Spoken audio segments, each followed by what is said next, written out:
Hello everyone and hello sa mga Scorpio dyan. Itong reading ay para sa unang buwan ng 2026. Happy New Year sa inyong lahat. Let's see anong energies for January 2026, anong mga messages and advice cards ang gustong iparating ng universe para sa iyo. Ang goal ng channel na ito is to give guidance, channeling the light from the Creator with good intentions para may positive energies ang lahat. Please follow or subscribe. Sobrang importante ng inyong suporta para makontinue natin ang readings dito. Scorpio, you have the King of Cups energy. Ito yung energy na dala-dala mo papunta ng 2026, ng January 2026. Nakikita ko dito that you are feeling in control. You want to start 2026 right. Nakikita ko rito that you are emotionally in the right space. Kahit na magiging magulo yung mga nangyayari around you, kahit na madaming kailangan atupagin, kahit na ang daming kailangan ayusin. You are trying your best to be stable. You are trying your best to be sitting still. Parang ito kang King of Cups na nakaupo dito. At you are thinking, planning anong gagawin mo, and you're holding your space. Ibig sabihin, sinusubukan mo, ginagawa mo ang lahat para maging kalma lang. Kahit hindi kalma, yung nangyayari sa labas, Scorpio. Yun yung sinasabi dito. You have the you have the Eight of Swords in reverse. Scorpio, may pangyayari in the past na pakiramdam mo or nakita mo sa sarili mo ano yung mga naglilimita sa'yo. Especially when it comes to limiting yourself, limiting beliefs. May mga nare-realize ka sa sarili mo ngayon na may mga pwede ka pa palang gawin, may mga pwede ka pa palang ma-achieve, may mga skills na nag-open up, o kaya naman may mga posibilidad na nag-open up para sa'yo. Nakita ko dito kasi na in the past, meron kang ginagawa or may, kumbaga sa araw-araw mo, parang hindi mo naman naisip na pwede pa pala akong mag-sideline. Pwede pa pala akong sumali sa ganitong contest. Pwede ko pa palang gawin ito. Hindi pa pala ako ganoon katanda para gawin ito. Or hindi pala ako ganoon kabata para kumita ng pera or magtrabaho, ganyan. So Scorpio, nakikita ko dito na nagkaroon ka ng realization, and maganda to because you are feeling like hindi ka ganun ka-limited. But at the same time, hindi ko din na-feel dito na you are taking action right now.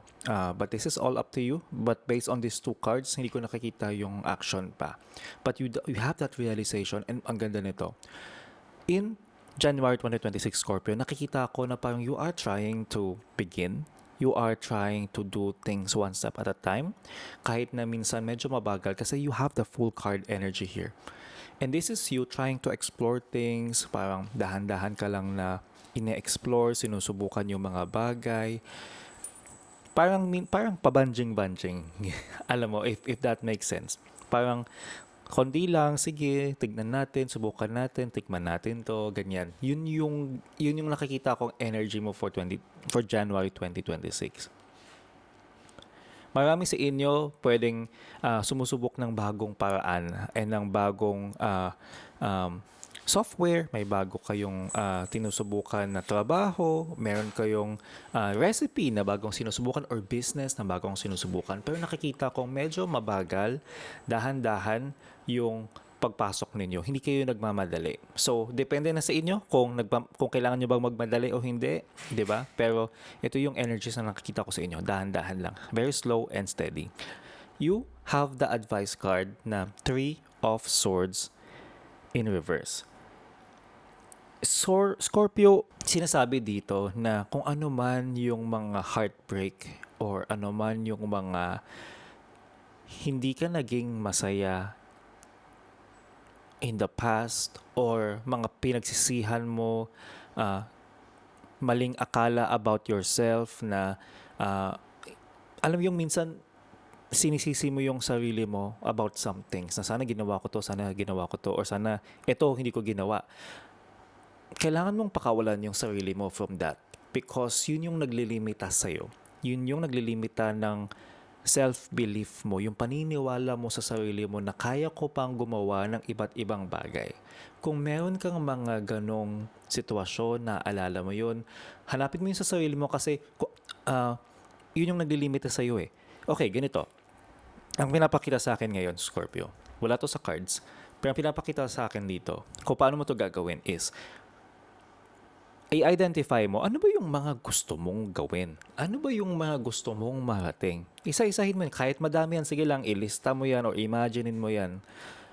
Tapos, alin doon, saan doon yung meron kang paniniwala na hindi mo kaya?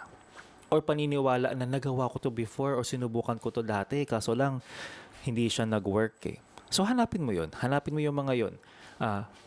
Meron bang part dyan na hindi ka confident? Meron bang part dyan na sa tingin mo ay hindi mo kayang gawin? O sa tingin mo hindi ka edukado enough para subukan siya? Hanapin mo yung mga yon and kailangan mong tanggalin. I-break free. You need to break free from those beliefs. And you need to let go of those emotions. Kasi nga may heart dito.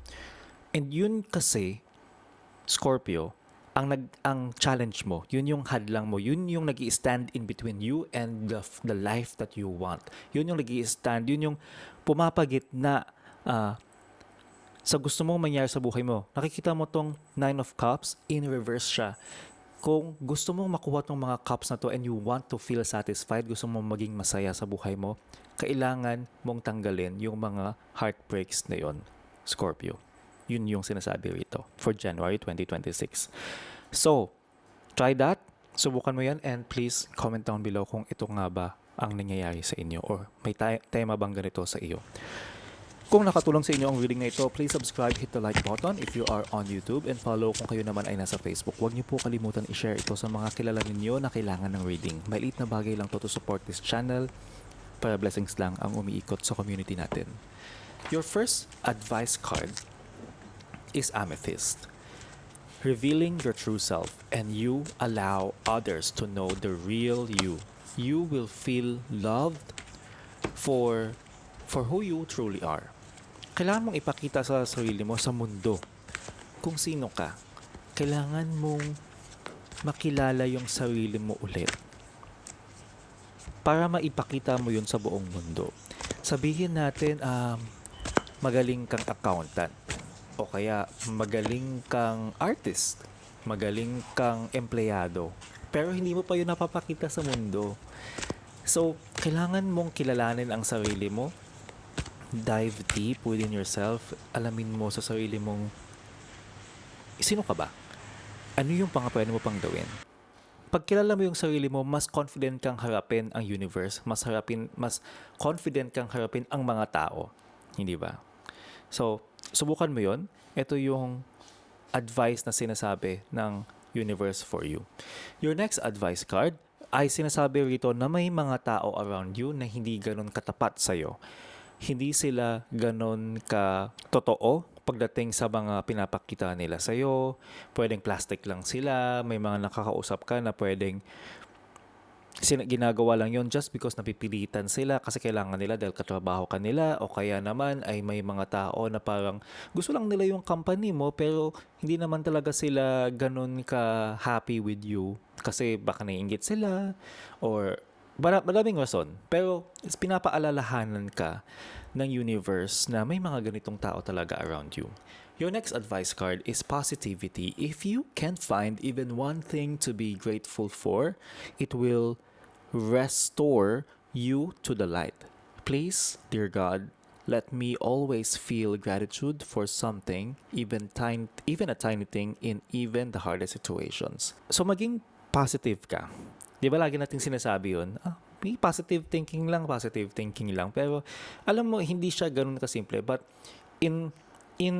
ang positive thinking kasi is just one thing. Pero doing the positive things, doing the good things is another. So always try to choose positivity.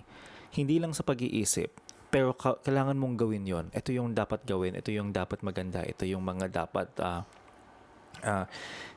gawin in this situation. Dahil sa kahit ano pang daw na mahirap gawin, kahit gaano pa kaliit yan, kahit gaano kahirap or gaano kaliit, kailangan mong magkaroon ng gratitude. Kailangan thankful ka na meron kang ganito, meron kang ganyan, may kakayahan ka pa to do things, di ba? So always choose that positivity because ito yung sinasabi ng universe na makakatulong sa'yo in January 2026. Try that. Subukan mo lang yun. Next advice card is obstacles and blocks are lifted. All your good personal work and your positive energy shift have overcome previous obstacles and blocks are lifted away. You will now experience progress and forward movement with your projects. Stay centered in gratitude to ensure that your flow of abundance continues. Okay, sasabihin ko ulit, may abundance, may gratitude na naman dito. Kailangan mo maging grateful kung anong meron ka. Huwag mong i-take for granted kung ano yung meron ka, Scorpio. Kasi baka yung meron mo ngayon, baka ito pa yung magtutulong sa ito na yung mga enough na itong mga meron mo ngayon, tao man yan, tools man yan, kagamitan man yan, kaalaman man yan, kahit ano pa yan, kung anong meron mo ngayon, Scorpio, ito yung makakatulong sa'yo to go up. Nai-gets mo ba yun? Wag mong i-take for granted kung ano yung meron mo ngayon because kung ano yung meron mo ngayon, it's enough for you to grow up, to improve, to make more money, to get more abundance, to manifest more, to get the love that you want, to have that life that you want. Scorpio, nandito na yun. You have that. And sinasabi dito na madami sa mga problema mo ay already natanggal na. Dahil lahat ng kaya mong at lahat ng achievements mo in the past, lahat ng kakayanan mo, yung positive energy na pwede mong ilabas at lalo na yung mga nangyari before, ayan na eh. Proof na yan na kaya mong tumayo, kaya mong lumaban. And it's saying here, sinasabi dito na kakapag-experience ka na ng progress sa buhay mo and kaya mo nang umangat. Just be centered in gratitude to ensure that your flow of abundance continues. Maging grateful ka lang, maging mapagpasalamat ka sa mga blessings na meron mo, Scorpio. Di ba? Tatagalogin ko kasi yung iba baka sabihin puro English. Pero eto nga, kailangan mo i-ensure na punong-puno ka ng thankful energy, emotion sa sarili mo. Yan ang reading ninyo. Please follow or subscribe para may aabangan kang forecast for your sign. Always remember sa lahat ng gagawin mong desisyon, dapat maputi ang iyong intensyon. See you sa next reading.